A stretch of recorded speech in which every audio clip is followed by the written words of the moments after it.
Fram, you ever been divorced? No, I haven't. I've been married for, many, many years, over 20 years. I didn't know if you had a secret marriage before. I honestly, I did not know what you were about to say. I didn't know that.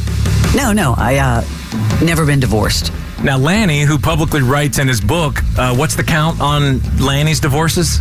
Many, many, many divorces. Before he met me. More than 5, right? Yes. You got to find Leslie's husband's book. Email her. She'll tell you about it. A lot of them when he was super young. He would date somebody and then thought he needed to marry them. Right, instantly. It's like a transaction. I have been divorced, and I've been remarried happily for almost 12 years. But divorce is not an easy topic, so we have an advertiser, Oxendine Law, who is on 99X, and I thought it would be a perfect thing to have Jarrod Oxendine on, maybe, monthly, to talk about divorce, because what I remember is it is not easy, and when you get in that zone, it's really hard not knowing where to turn, where to get information, what to do with your finances, with whatever. It's a sensitive topic. Also, it affects the whole family, children involved. So a lot of questions people might have and might want to ask as well. Yeah, so full disclosure, they are an advertiser, Oxendine Law, and that's how we met Jarrod. Hey, Jarrod, how are you? Hey, Barnes and Leslie, good morning. Doing great. So awesome to be on with you guys. Excited. Thank you for coming on. It's rare that, an advertiser becomes a segment, but I was seeking this out because I know many people going through this right now, and it's hard. I do too, yeah. Yeah, and either you've gone through a divorce or you've got a friend or a family member that's going through the divorce process, so everybody knows somebody that is associated somehow with divorce. But Barnes, you just said it. You're divorced and you've been happily remarried for the past 12 and a half years. And even though when you were going through the divorce process, you probably thought awful about it and you were not sure what direction to head, aren't you happier now? Like looking back 12 and a half years later, can you imagine still being stuck in the same situation that you were in? So the good news is if you want out these days, you can get out. You don't even have to have a reason, and there is life after divorce. And sometimes, and a lot of the time, frankly, for most people, you're in a better situation after you get divorced than the situation you were having to be dealing with and mired down and stuck in the mud with during your bad marriage. Ironically, I just saw an article yesterday. It was perfect timing to ask you about this because I was shocked at this poll. They polled almost 690,000 couples getting divorced in 2021. So this is really of recent, not like over many, many years. And they asked, these were no-fault divorces, and they asked what was the number one conflict? Like, what was it? Almost 50% of them said career choices. And I just thought, why would that make you get a divorce? Do you see this a lot? See, I think that's tied to the finances.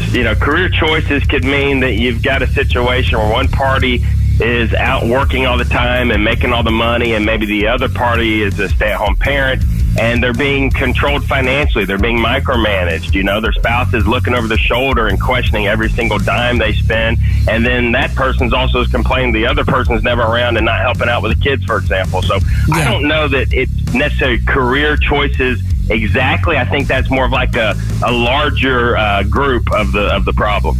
Well, just to give you the list, it was 7 was health choices, 6 was finances, 5 relationships with friends, 4 relationships with family, 3 division of household labor, 2 parenting differences, and 1 career choices. We're talking to Jarrod Oxendine, and we're talking about divorce. If you have a question you would like to get on the next time he comes on, email us, hi@themorningx.com. It'll be discreet. We won't say your name, or you can leave it on our voicemail, 470-741-4999.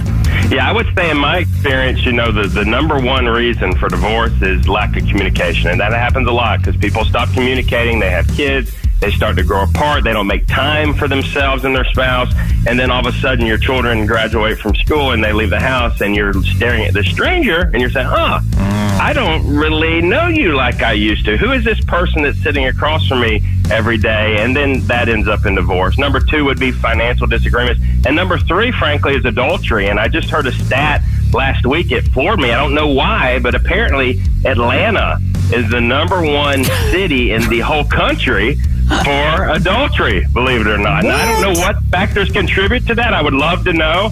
But yes, Atlanta, number one city in the country for cheating.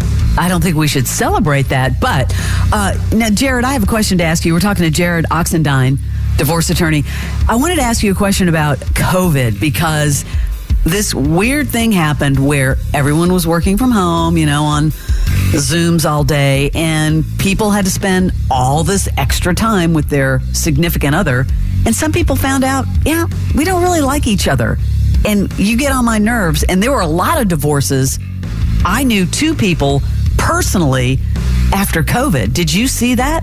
Yeah, I did. Too many lions and bears tied up in the same cage for too long. But we definitely saw it. And, another interesting stat for you, the divorce rate before COVID was about 50%. It actually went over 50% during COVID. And it's just because people were spending more time with each other than they were used to spending. People were losing their independence and their free time. You're in situations where you're used to your spouse leaving every day for work or maybe even traveling. And now everybody's, at home all the time. And for some people, finances were also tough during that time period. So when you combine those things together, it made for a bad recipe. Even the rate of family violence, unfortunately, went up in the entire country because people were getting to arguments and fights and getting arrested and getting restraining orders. So it was really a bad time in our country, not only just health-wise, but also relationship-wise. But it's kind of funny to listen to what you're saying, how the rate went up. So basically, more quality time with your significant other leads to divorce.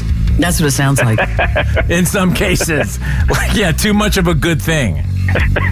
Well, in that type of setting, people were confined, right? And they were unsure about themselves and what was happening, outside their door and in the world. And, the economy was not doing well and people were losing their jobs. So if you mix all that together, it was just a perfect storm or unperfect storm, so to speak. But yes, please make time for your spouse. Plan dates outside the house. Go to a restaurant or maybe, make a set, date night every week or have your one big vacation that you take, just you and your spouse every year, and get into a happy setting, and that usually will help keep you together, not apart. Well, a term came up this morning with Leslie like an hour ago, and I told her to not forget. What was the term? Oh, yes. We have to ask you about this because of these messy Hollywood divorces. This is one where Kevin Costner is accusing his wife of gamesmanship. Talk about that. Yeah, what is that? Well, I would agree. So this is a situation. Kevin Costner was smart enough to get a prenuptial agreement, which I highly recommend if you have any assets and you're about to get married. But he had a prenuptial agreement, and the prenuptial agreement said that upon the filing of divorce, that his wife was going to have to move out and vacate the home within a certain short period of time, probably within about 30 days. And it also dictated, what she was allowed to take with her when she left. Well, she files for divorce. She's the one that filed for divorce. It wasn't him. And then she refused to leave. And then when she finally did get forced to leave, because he had to file a motion with the court to have this prenuptial agreement enforced because she wouldn't voluntarily do what she agreed to do, when the court forced her out, she then started taking stuff allegedly that she wasn't supposed to take. And I think she was doing all that just to make life difficult for him and to maybe try and squeeze him out of more money than what she otherwise would have been able to get out of the prenup. Isn't it funny how when she's sitting at the table with Kevin Costner about to get married, he pushes that prenup over and she signs it with no problem. But then everything is about to be removed from her, meaning the Kevin Costner experience, and now it's a problem. She is the mother of his children. Let's not forget that. Well, and that's what she says. She says that she didn't want to move out until she had all of her financial arrangements in place. In other words, until child support was determined and until she had access to the money that she was supposed to get. So that's kind of her position, is that, hey, the reason I drug this out is because I needed to make sure I was financially secure, before I moved out and put my kids on the street, so to speak. But then, of course, I don't know if y'all saw, but she's out there renting a house that's $35,000 per month. So Life's not too bad. And he talked about her plastic surgery money spent yearly is more than, buying a Lamborghini. So it's definitely... Ouch. Yeah, it's tough. Well, man, thank you for coming on. I think this is great, and I think people could really benefit. I know I didn't have anywhere to turn when I went through it. You just have to start seeking it out. So it's good to be present and have someone like you around. If you want to reach out, you can just go to their website, which is oxlawfirm.com.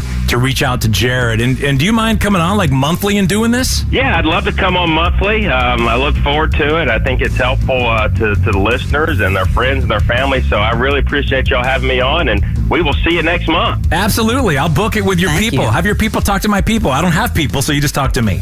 Yeah, and if people have questions, let us know what your questions are. Yeah, get a question over if you would like us to blindly ask it to Jarrod Oxendine, specialist in divorce, hi@themorningx.com, or you can leave it on our voicemail, and you don't have to leave your name or anything, 470-741-4999. Jarrod, thank you. Thank y'all. We'll see you next month. Take care. The Morning X with Barnes and Leslie.